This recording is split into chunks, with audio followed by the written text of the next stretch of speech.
शहर की भीड़ भाड़ से दूर पहाड़ों की तलहटी में एक शानदार हवेली खड़ी थी।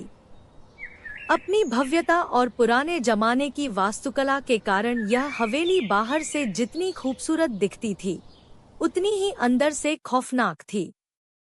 स्थानीय लोग इस हवेली से दूर रहते थे। उनके अनुसार यह जगह प्रेत बाधित थी। लेकिन रिया और प्रीत, जो इन अंधविश्वासों पर विश्वास नहीं करते थे, इसे खरीदने के लिए तैयार थे। रिया एक पुरातत्वविद थी, जिसे पुरानी इमारतों और इतिहास से लगाव था। प्रीत एक डॉक्टर था, जिसे सिर्फ अपनी पत्नी की खुशी में दिलचस्पी थी। जब उन्होंने हवेली के चित्र देखे, तो रिया ने उत्साहित होकर कहा, प्रीत, यह जगह अद्भुत है। यहाँ रहना हमारे लिए सपना सच होने जैसा होगा। पहली रात वे हवेली पहुंचे और उसका भव्य इंटीरियर देखकर मंत्रमुग्ध हो गए। सोने के पत्थर से सजी छत, शानदार झूमर और नक्काशीदार फर्नीचर किसी शाही महल से कम नहीं था। लेकिन जैसे ही रात गहराई, हवेली का सन्नाटा डरावना महसूस होने लगा। खिड़कियों से आती हवा अजीब आवाजें पैदा कर रही थी। प्रीत ने इसे पुरानी इमारत का स्वाभाविक व्यवहार मानते हुए नजरअंदाज कर दिया। रिया, जो थकी हुई थी, सोने चली गई। अचानक आधी रात को प्रीत को लगा जैसे कोई उसके कमरे में चल रहा हो। उसने आंखें खोली तो देखा कि रिया बिस्तर पर नहीं थी। वह घबरा गया और उसे ढूंढने निकला। उसने रिया को हवेली के बड़े हॉल में खड़ा देखा। उसकी पीठ प्रीत की ओर थी। रिया, तुम यहाँ क्या कर रही हो? प्रीत ने घबराकर पूछा। रिया धीरे धीरे उसकी ओर मुड़ी। उसकी आंखें सुर्ख लाल हो चुकी थी और उसके चेहरे पर अजीब सी मुस्कान थी। उसने कोई जवाब नहीं दिया, बस धीरे धीरे सीढ़ियों से ऊपर चली गई। अगले दिन रिया का व्यवहार पूरी तरह बदल चुका था। वह चुपचाप हवेली के पुराने कमरों को खंगालने लगी। एक दिन उसने हवेली के तहखाने में एक दरवाजा खोजा, जो सालों से बंद था। दरवाजा खोलते ही उसे अंदर एक पुराना संदूक मिला। उसमें अजीब सी गंध और खून के धब्बों वाले पुराने कपड़े थे। उस रात प्रीत को नींद में लगा कि कोई उसे घूर रहा है। जब उसने आंखें खोली तो उसने रिया को बिस्तर के किनारे खड़े देखा।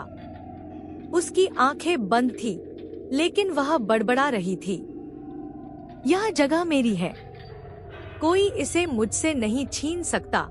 प्रीत ने उसे झकझोरा, लेकिन वह हंसने लगी। उसकी हंसी इतनी डरावनी थी कि प्रीत का खून जम गया। प्रीत ने आसपास के लोगों से इस हवेली के बारे में पूछताछ की।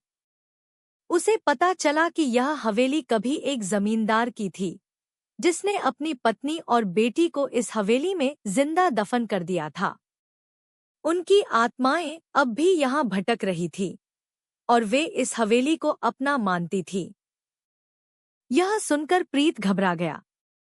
उसने रिया को समझाने की कोशिश की कि वे इस जगह को छोड़ दें, लेकिन रिया ने मना कर दिया। उसने कहा, यह जगह मुझे बुला रही है, मैं यहाँ से नहीं जाऊंगी। कुछ दिनों बाद रिया का व्यवहार और डरावना हो गया। वह घंटों तक आईने के सामने बैठी रहती, अपनी आंखों में घूरती। कभी कभी वह खुद से बातें करती। एक रात प्रीत ने उसे तहखाने में जाते हुए देखा। जब उसने उसे रोका तो रिया ने कहा, मुझे रोकने की कोशिश मत करो, यह जगह अब मेरी है। प्रीत ने महसूस किया कि रिया पर किसी प्रेत का साया है। उसने एक तांत्रिक की मदद लेने का फैसला किया। तांत्रिक ने हवेली का मुआयना किया और कहा, यह आत्मा बहुत शक्तिशाली है, इसे निकालना आसान नहीं होगा। उस रात तांत्रिक ने पूजा शुरू की।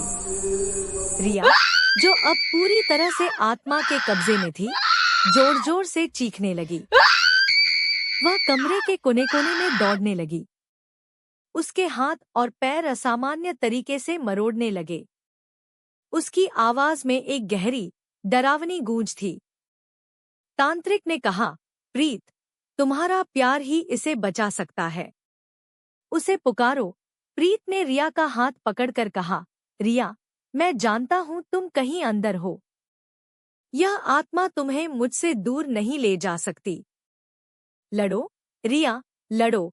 रिया की आंखों में कुछ पल के लिए नरमी आई, लेकिन आत्मा ने उसे पूरी तरह से कब्जे में ले लिया और प्रीत की ओर झपट पड़ी। प्रीत ने पूरे साहस के साथ कहा, तुम्हें उसे छोड़ना ही होगा। तांत्रिक ने मंत्रों का जाप तेज कर दिया। अचानक एक तेज रोशनी फैल गई और रिया जमीन पर गिर गई। आत्मा ने चीखते हुए हवेली छोड़ दी। रिया होश में आ गई, लेकिन वह बेहद कमजोर थी। उसने रोते हुए कहा, मुझे माफ कर दो, प्रीत। मैंने तुम्हारी बात नहीं मानी। प्रीत ने उसे गले लगाते हुए कहा, सब कुछ ठीक है। अब हम यहाँ से हमेशा के लिए चले जाएंगे। वे हवेली छोड़कर शहर लौट आए, लेकिन हवेली अब भी वहीं खड़ी है, अपनी अगली शिकार का इंतजार करते हुए। सीख, कभी कभी बाहरी सुंदरता के पीछे छुपे रहस्यों को समझना हमारे बस से बाहर होता है।